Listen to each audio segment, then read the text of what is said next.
20%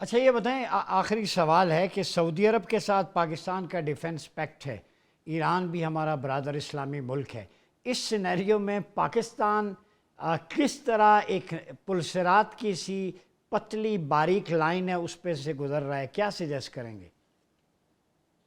یہ میرے خیال میں ہمارا جو ڈیفنس پیکٹ ہے سعودی عرب کے ساتھ وہ ہے to protect the sovereignty territorial integrity of Saudi Arabia. اگر سعودی عرب پہ یعنی کہ حملے ہوتے ہیں، یعنی کہ اڈوں پر نہ ہو، امریکن اڈوں کے علاوہ اگر سعودی عرب پہ جو حملے ہوتے ہیں تو پھر ہم نے ان کو کچھ نہ کچھ مدد کرنی ہوگی. اب ہم نے وہاں ڈپلائمنٹس بھی کی بھی ہیں، تو ان کو ہم نے مدد کرنی ہوگی. اور ہم نے میرے خیال میں یہ ایران کو ظاہر کر دیا ہے کہ ہماری آبلیگیشنز ہیں سعودی عرب کے ساتھ، تو اس کا خیال رکھا جائے. اب دیکھیے ایران کے جو حملے ہیں، ایران کے حملے ہیں، جو ان کی ملیشیاز، جو الائیڈ ملیشیاز ہیں ان کے حملے ہیں سعودی عرب پر، وہ جو اڈوں کے علاوہ اگر دوسری چیزوں پر ان کی دوسری آئل ریفائنریز یا اور دوسرے ان کے ٹینکرز کے اوپر حملہ ہوتا ہے تو پھر ہماری آبلیگیشن آ جاتی ہے وہاں ان کی مدد کرنے کے لیے. تو یہ ہم نے صاف کر دیا ہے اور اس پہ یعنی کہ بالکل کلیئرٹی ہونی چاہیے ہماری. بہت شکریہ منیر اکرم صاحب، آپ ہمارے ساتھ تھے. آپ کے وقت کا مقصد آج کی گفتگو کا یہ تھا، آپ دیگر چینلز پہ تو سنتے ہیں یہ ہو گیا، فگرز ہو گئے، فلاں نے یہ کہہ دیا، جو کچھ جس نے کہا وہ ایک الگ بحث ہے، لیکن یہ جو کچھ ہو رہا ہے کیوں ہو رہا ہے، اس کا حل کیا ہے، سولوشن کیا ہے. ہم نے کتاب و سنت کی روشنی میں اس کا حل تلاش کرنے کی کوشش کی اور نتیجہ یہی نکلتا ہے کہ ہمیں اپنے آپ کو جوڑنا پڑے گا.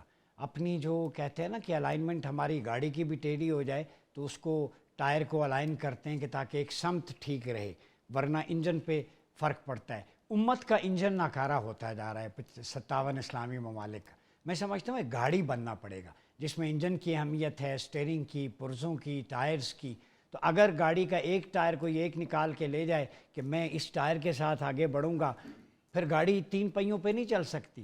2 ٹائر اتار دیں تو 2 پہ نہیں چل سکتی. انجن نکال دیں، بے شک 2 کروڑ کی گاڑی ہو، V8 ہو، کوئی بھی ہو، انجن نکل گیا تو گاڑی کیسے چلے گی؟ تو عالم اسلام کا انجن قرآن و سنت ہے، جہاں سے اس کو روح ملتی ہے، طاقت ملتی ہے، جو کھینچتا ہے، جو سپیڈ اپ کرتا ہے. اس کی ڈرائیونگ فورس وہ فیول ہے، اور وہ فیول قرآن و سنت کی روشنی میں وہاں سے جنریٹ کرتا ہے. تو یہ ساری چیزیں الائن کرنے کا مقصد ہے. جیسے گاڑی کے پرزے ایک دوسرے کے ساتھ جڑے ہیں، امت بھی ایک دوسرے کے ساتھ جڑ جائے. امت کی گاڑی، امت کی کشتی ساحل مراد تک تب پہنچے گی جتنے بھی طوفان آ جائیں کہ جب وہ اکٹھی ہوگی، اس میں کوئی سوراخ نہیں ہوگا. اپنی اپنی عصبیت کے سوراخ، قومیت کے سوراخ، جھنڈوں کے سوراخ ختم کر کے کشتی کو مضبوط کریں. کشتی نجات امت کی قرآن و سنت ہے، خلافہ علی منہاج النبوہ ہے، وہ گورننس ماڈل ہے، اتحاد و یگانگت ہے. جب تک آپ یہ نہیں کریں گے پھر تھوڑا سا بھی ہوا کا جو ہے تھپیڑا کشتی ہچکولے کھانے لگتی ہے. اگر کشتی کو مضبوط بنانا ہے، اس کے سوار مضبوط ہوں، کشتی مضبوط ہو، پھر جتنی آندیاں آئیں، طوفان آئیں سمندر کے اندر، اس کو کوئی بھی اس کا کچھ نہیں بگاڑ سکتا. امت کو اپنی لائن آف ایکشن درست کرنی ہوگی. اور میں سمجھتا ہوں ڈاکٹر خرم اقبال، ڈاکٹر عبدالبصیر قاضی جیسے مبالغہ آمیزی نہیں ہے. جب ایسے لوگ تھنک ٹینکس میں بیٹھیں گے، پیسفل انیشیٹو لیں گے، جو انکلوسیونیس، ڈائیورس ماڈل لے کے آئیں گے، جو الائن کریں گے آج کی یوتھ کو، تو ہمارا پاکستان بھی بہتر بنے گا. میں تو کہتا ہوں کہ ہمیں اپنی جو تھاٹ پروسیس ہے اس میں بھی لیڈ لینی چاہیے پاکستان کو. یہاں پہ ایک تھنک ٹینک بنائیں، ان جیسے احباب حل و عقد کا تھنک ٹینک بنائیں جو پاکستان کو، امہ کو فیوچر کی گائیڈ لائن دے سکے. اپنا بہت خیال رکھیے. اپنے میزبان ڈاکٹر عمر ریاض باسی کو اجازت دیجیے. اللہ حافظ.